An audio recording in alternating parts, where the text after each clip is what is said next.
Chapter 10. Terrain. Sun Tzu said, "We may distinguish 6 kinds of terrain, to wit, 1. Accessible ground, 2. Entangling ground, 3. Temporizing ground, 4. Narrow passes, 5. Precipitous heights, 6. Positions at a great distance from the enemy." Ground which can be freely traversed by both sides is called accessible. With regard to ground of this nature, be before the enemy in occupying the raised and sunny spots, and carefully guard your lines of supplies. Then you will be able to fight with advantage. Ground which can be abandoned but is hard to reoccupy is called entangling. From a position of this sort, if the enemy is unprepared, you may sally forth and defeat him. But if the enemy is prepared for your coming, and you fail to defeat him, then, return being impossible, disaster will ensue. When the position is such that neither side will gain by making the first move, it is called temporizing ground. In a position of this sort, even though the enemy should offer us an attractive bait, it will be advisable not to stir forth, but rather to retreat, thus enticing the enemy in his turn. Then, when part of his army is come out, we may deliver our attack with advantage. With regard to narrow passes, if you can occupy them first, let them be strongly garrisoned and await the advent of the enemy. Should the army forestall you in occupying a pass, do not go after him if the pass is fully garrisoned, but only if it is weakly garrisoned. With regard to precipitous heights, if you are beforehand with your adversary, you should occupy the raised and sunny spots, and there wait for him to come up. If the enemy has occupied them before you, do not follow him, but retreat and try to entice him away. If you are situated at a great distance from the enemy, and the strength of the 2 armies is equal, it is not easy to provoke a battle, and fighting will be to your disadvantage. These 6 are the principles connected with earth. The general who has attained a responsible post must be careful to study them. Now, an army is exposed to 6 several calamities, not arising from natural causes, but from faults for which the general is responsible.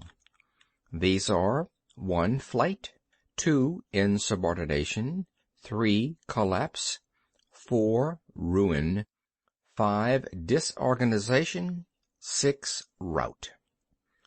Other conditions being equal, if one force is hurled against another 10 times its size, the results will be the flight of the former. When the common soldiers are too strong and their officers too weak, the result is insubordination. When the officers are too strong and the common soldiers too weak, the result is collapse. When the higher officers are angry and insubordinate, and on meeting the enemy give battle on their own account from a feeling of resentment, before the commander-in-chief can tell whether or not he is in a position to fight, the result is ruin.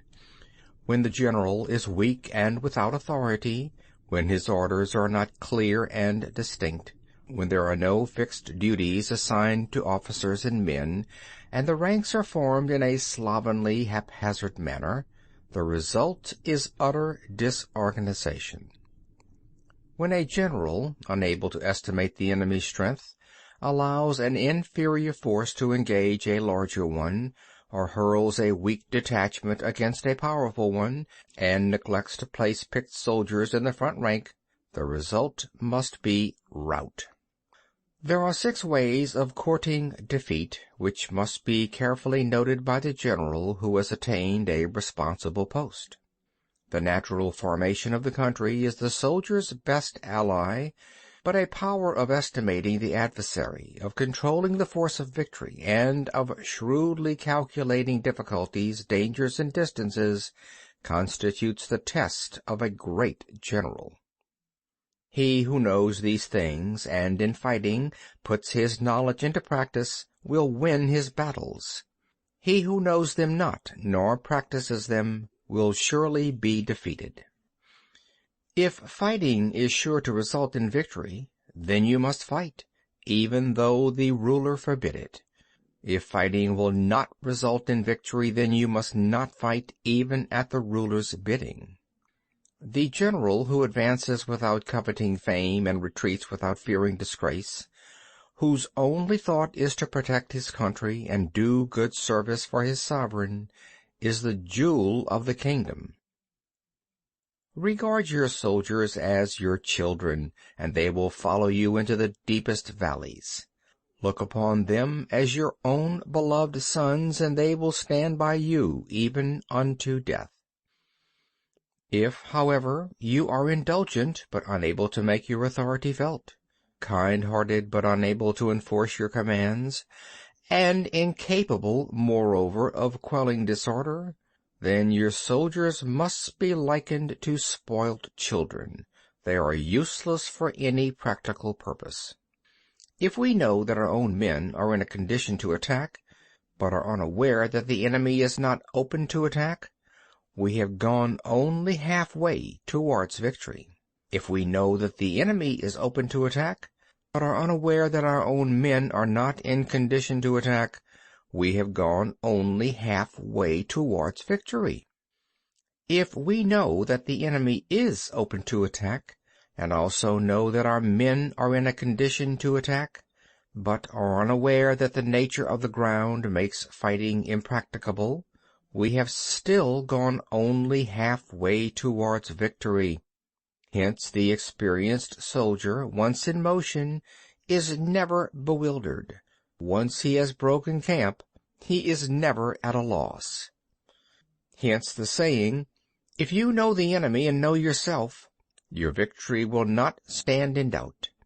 If you know heaven and know earth, you may make your victory complete.